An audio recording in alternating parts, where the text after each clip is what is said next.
हमने पूछा, पार्लियामेंट में मैंने पूछा कि आजम खान के ऊपर मुकदमा कौन सा है, सीबीआई का या जो भी पुलिस ने मुकदमा किया, कि आजम खान जो मंत्री थे उन्होंने लोगों का तकर्रुर किया, नौकरी दी, उनको जेल में डाल दिया। तो क्या अखिलेश यादव खामोश बैठे थे 5 साल, कुछ नहीं किया? एक मिनिस्टर है आजम खान थे, लोगों को नौकरी दी, उसके ऊपर केस बुक हो गया, तो क्या अखिलेश यादव कुछ नहीं किए?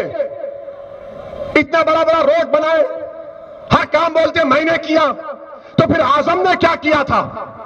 आजम खान जेल में है और अखिलेश यादव बाहर कैसे, बताओ? तो मालूम हुआ कि सीबीआई, नरेंद्र मोदी की सीबीआई सिर्फ मुसलमानों के खिलाफ इस्तेमाल होती है, अखिलेश के खिलाफ नहीं इस्तेमाल होती। मैं जानता हूं कि मेरी इस जुमले के बाद, मेरे इस तकरीर के बाद समाजवादी के लोग बड़े तड़पेंगे, रात में नींद नहीं आएगी। जवाब दो मेरी इस बात का तुम लोग। आजम खान जेल में क्यों है, बताओ?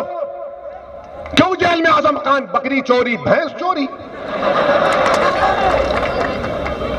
ये दिन आ गया हम लोगों को, जो लोग अपने घर में अगर कोई मेहमान आता तो बकरी क्या, भैंस को जुबा कर देते, उस पर इल्जाम। मेरे अजीज दोस्तों और बुजुर्गों, ये होती है ताकत आपकी कि पार्लियामेंट में सिर्फ 2 मंजलिस के एमपी हैं, मैं और इम्तियाज जलील। मगर अल्लाह का करम है कि अल्लाह ने हमारी जबानों में तासीर दी, अल्लाह ने हमारे दिमाग को खुला रखा, अल्लाह ने हमको मरूब नहीं किया इन जालिम हुकूमतों से। हम बेखौफ होकर मसाइल का बयान करते हैं। यही काम आपको उत्तर प्रदेश में करना है। मुख्यमंत्री कौन बनेगा उसकी फिक्र नहीं है। मैं ये चाहता हूं कि मुसलमान का लीडर कौन बनेगा, हम बनाएंगे मुसलमानों का लीडर इंशाअल्लाह। जब हर समाज का लीडर है तो मुस्लिम समाज का लीडर क्यों नहीं होगा? हर समाज का नेता है, क्यों नहीं होगा? आसिम वक़ार ने कहा कि डिप्टी चीफ मिनिस्टर, बोलो अखिलेश तुम मुसलमान को डिप्टी चीफ मिनिस्टर बनाओगे डिप्टी चीफ मिनिस्टर? अगर तुमको सत्ता मिलती है तो क्या तुम डिप्टी सीएम बनाओगे? नहीं बनाओगे। किसको बनाएंगे? जाट को बनाएंगे। किसको बनाएंगे? जाट को बनाएंगे। ये तय हो गया।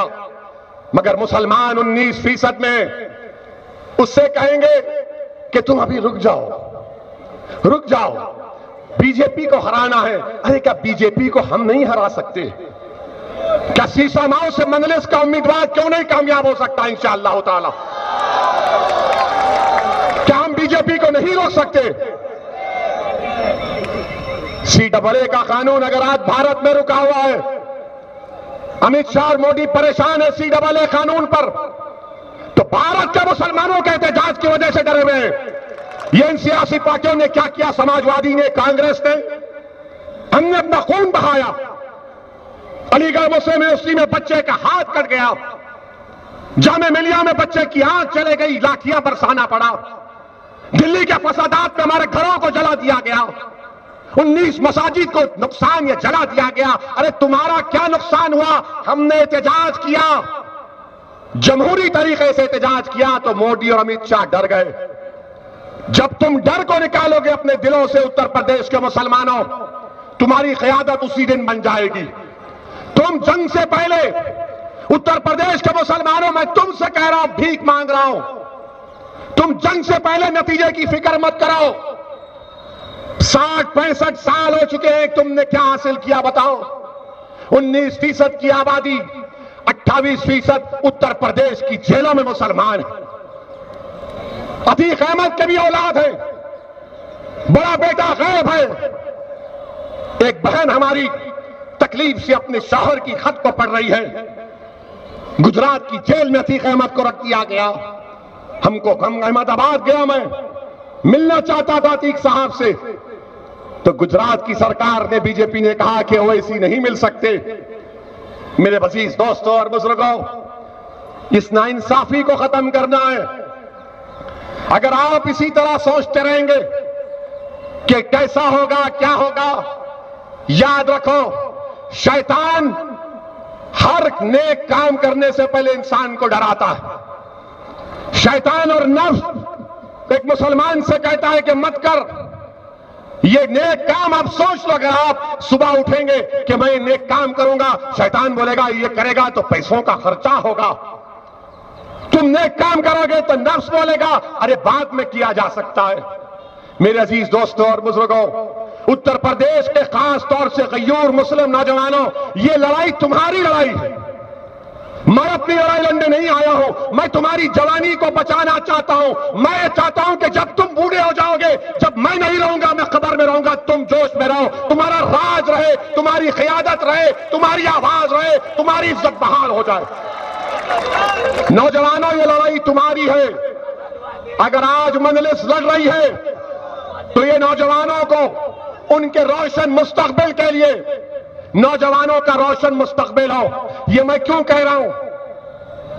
ये मैं इसलिए कह रहा हूं कि अंग्रेजी का एक लफ्ज है इंटरजेनरेशनल मोबिलिटी, जिसका मतलब यह है कि अगर बाप इतना कमाता था तो बेटा बाप से ज्यादा आमदनी है। अगर बाप इतना पढ़ा था या मां इतनी पढ़ी थी तो बेटा और बेटी अपने मां और बाप से ज्यादा पढ़ेंगे। आपको मालूम, उत्तर प्रदेश के मुसलमानों, भारत में दलितों का, हमारे हिंदू भाइयों का, ईसाई भाइयों का, सिख भाइयों का, अगर उनके वालिद मिसाल के तौर पर साल में अगर 5 लाख कमाते थे तो उनका बेटा उनके वालिद से, उनके पिताजी से ज्यादा कमाता है। अगर उनके वालिद इंटर पास थे, 12वीं पास थे, तो बेटा ग्रेजुएट है। कौन सी कौम है, कौन सी कौम है जो अपने बाप से भी ज्यादा नहीं बढ़ सकी? तो मुसलमान है। ये डेटा है, इसका रिकॉर्ड है मुसलमानों। मैं तुम्हारे सामने खोल खोल कर बयान कर रहा हूं, और अगर कोई मानने को तैयार नहीं है तो आओ बैठो। तुम 5 मिनट मेरे आदद और शुमार का जवाब नहीं दे पाओगे।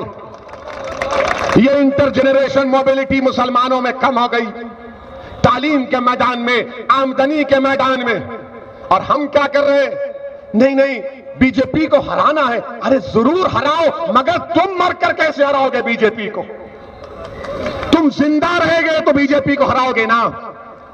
तुम हमेशा अपनी तमाम ख्वाबों को, अपनी उम्मीदों को, अपने बच्चों के रोजगार को, अपने बच्चों के तालीम को, तुम उसको खबर बना देते हो, बर्बाद कर देते हो। क्योंकि ये जानते हैं, ये नाम निहाद सेकुलर पार्टी के लोग, कि मुसलमान को सिर्फ डराओ बीजेपी से। बताओ कानपुर के मुसलमानों, तुम अल्लाह से डरते या मोदी से डरते? बताओ। तुम योगी से डरते या अल्लाह से डरते? बताओ। तुम क्या अखिलेश से मोहब्बत करते या अल्लाह से मोहब्बत करते? बताओ।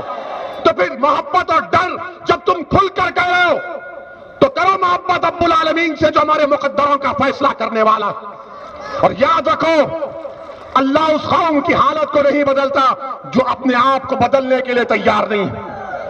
अगर तुम अपने आप को बदलने के लिए तैयार हो जाओगे तो अल्लाह की तरफ से नुसरत भी आएगी। तुम एक कदम आगे बढ़ाओ, तुम एक कदम आगे बढ़ाओ, कुदरत तुम्हारे कदमों में लाकर कामयाबी को रख देगी। कब तक तुम कदम बढ़ाओगे इन जालिमों की तरफ जिनको तुमने सत्ता दी, इख्तिदार दिया? बताओ मुसलमानों को क्या मिला? खैरात मिली, खैरात मिली मुसलमानों को।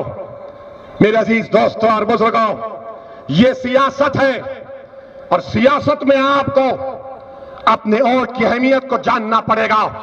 डर की बुनियाद पर वोट मत दो, डर की बुनियाद पर वोट देने की जरूरत नहीं है।